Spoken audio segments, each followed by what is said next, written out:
जय श्री कृष्ण। स्वागत है आप सभी का विशाख मास की कथा में। आज हम दूसरे दिन की कथा शुरू कर रहे हैं। बोलिए विष्णु भगवान की जय। नारद जी कहते हैं, विशाख मास में धूप से तपे हुए और थके मांदे ब्राह्मणों को श्रम नाशक सुखद फल देकर मनुष्य कभी जन्म मृत्यु आदि के क्लेशों से कष्ट नहीं पाता। जो विशाख मास में पहनने के लिए कपड़े और विसावन देता है, वह उसी जन्म में सब भोगों से संपन्न हो जाता है और समस्त पापों से रहित हो ब्रह्म निवारण मोक्ष को प्राप्त हो जाता है। जो तिनके की बनी या अन्य खजूर आदि के पत्ते की बनी हुई चटाई दान करता है, उसकी उस चटाई पर साक्षात भगवान विष्णु शयन करते हैं। चटाई देने वाला बैठने और बिछाने आदि में सब ओर से सुखी रहता है। जो सोने के लिए चटाई और कंबल देता है, वह उतने ही मात्रा से मुक्त हो जाता है। निंद्रा से दुख का नाश होता है। निंद्रा से थकावट दूर होती है और वह निंद्रा चटाई पर सोने वाले को सुखपूर्वक आ जाती है। धूप से कष्ट पाए हरा श्रेष्ठ ब्राह्मण को जो सूक्ष्मतर वस्त्र दान करता है, वह पूर्ण आयु और लोक में उत्तम गति को पाता है। जो पुरुष ब्राह्मण को फूल और रोली देता है, वह लौकिक भोगों का भोग करके मोक्ष को प्राप्त होता है। जो खस कुश और जल से बासित चंदन देता है, वह सब भोगों में देवताओं की सहायता पाता है तथा उसके पाप और दुख की हानि होकर परम आनंद की प्राप्ति होती है। विशाख के धर्म को जानने वाले जो पुरुष क्रोचन और कस्तूरी का दान करते हैं, वह तीनों तापों से मुक्त होकर परम शांति को प्राप्त होते हैं।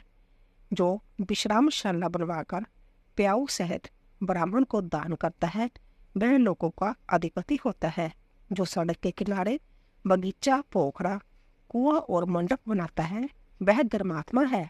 उसे पुत्रों की क्या आवश्यकता है। उत्तम शास्त्र का श्रवण, तीर्थ यात्रा, सत्संग, जलदान, अन्नदान, पीपल का वृक्ष लगाना तथा पुत्र, इन 7 को विघ्न पुरुष संतान मानते हैं। जो विशाख मास में पापनाशक तर्क दान करता है, वह इस पृथ्वी पर विद्वान और धनवान होता है। धूप के समय मट्ठे के समान कोई दान नहीं, इसीलिए रास्ते के थके मांदे ब्राह्मण को मट्ठा देना चाहिए। जो विशाख मास में धूप की शांति के लिए दही और खांड दान करता है तथा विष्णु प्रिय विशाख मास में जो स्वच्छ चावल देता है, वह पूर्ण आयु और संपूर्ण जगों का फल पाता है। जो पुरुष ब्राह्मण के लिए गोघृत अर्पण करता है, वह अश्वमेध यज्ञ का फल पाकर विष्णु लोक में आनंद का अनुभव करता है। जो दिन के ताप की शांति के लिए सायकाल में ब्राह्मण को ऊख दान करता है, उसको अक्षय पुण्य प्राप्त होता है। जो विशाख मास में शाम को ब्राह्मण के लिए फल और शरबत देता है, उससे उसके पितरों को निश्चय ही अमृत पान का अवसर मिलता है। जो विशाख के महीने में पके हुए आम के फल के साथ शरबत देता है, उसके सारे पाप निश्चय नष्ट हो जाते हैं। जो विशाख की अमावस्या को पितरों के आदेश से कस्तूरी कपूर, वेला और खास की सुगंध से बासित शरबत से बना हुआ गड़ा दान करता है, वह 96 गड़ा दान करने का पुण्य पाता है। विशाख में तिल लगाना, दिन में सोना, कांसे के पात्र में भोजन करना, घाट पर सोना, घर में नहाना, निषिद्ध पदार्थ खाना, दोबारा भोजन करना तथा रात में खाना, ये 8 बातें त्याग देनी चाहिए। जो विशाख में व्रत का पालन करने वाला पुरुष पद्म पत्ते में भोजन करता है, वह सब पापों से मुक्त हो विष्णु लोक में जाता है। जो विष्णु भक्त पुरुष विशाख मास में नदी स्नान करता है, वह 3 जन्मों के पाप से निश्चय ही मुक्त हो जाता है। जो प्रातःकाल सूर्य उदय के समय किसी सौंदर्यगामिनी नदी में स्नान करता है, वह 7 जन्मों के पाप से तत्काल छूट जाता है। जो मनुष्य 7 गंगाओं में से किसी में उस काल में स्नान करता है, वह करोड़ों जन्म में उपार्जित किए हुए पाप से निस्संदेह मुक्त हो जाता है।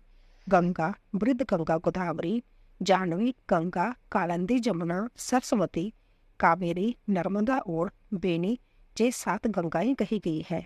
विशाख मास में आने पर जो प्रांतीय कण बावलियों में स्नान करता है उसके महर्त पातकों का नाश हो जाता है।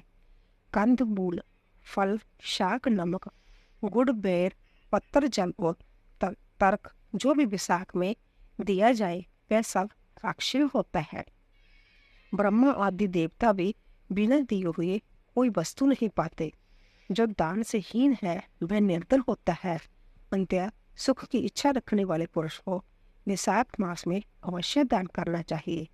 सूर्य देव के मेष राशि में स्थित होने पर भगवान विष्णु के उद्देश्य से अवश्य प्रातः काल स्नान करके भगवान विष्णु की पूजा करनी चाहिए। कोई महिरथ नामक एक राजा था जो कामना में आसक्त और अजितेंद्रिय था। वह केवल वैशाख स्नान के सुयोग से समतः बेगू धाम को चला गया। विशाख मास के देवता भगवान मधुसूदन है, अतः वह सफल मास है। विशाख मास में भगवान की प्रार्थना का मंत्र इस प्रकार है। मधुसूदन देवेश वैशाखे वेशगे रोबो प्रांत्य स्नान करिष्यामि निर्विघ्न कुरु माधव। हे मधुसूदन, हे देवेश्वर माधव, मैं मेष राशि में सूर्य के स्थित होने पर वैशाख मास में प्रांत्य स्नान करूंगा। आप इसे निर्विघ्न पूर्ण कीजिए, फिर निम्न ग्रंथ मंत्र से अर्घ्य प्रदान कीजिए।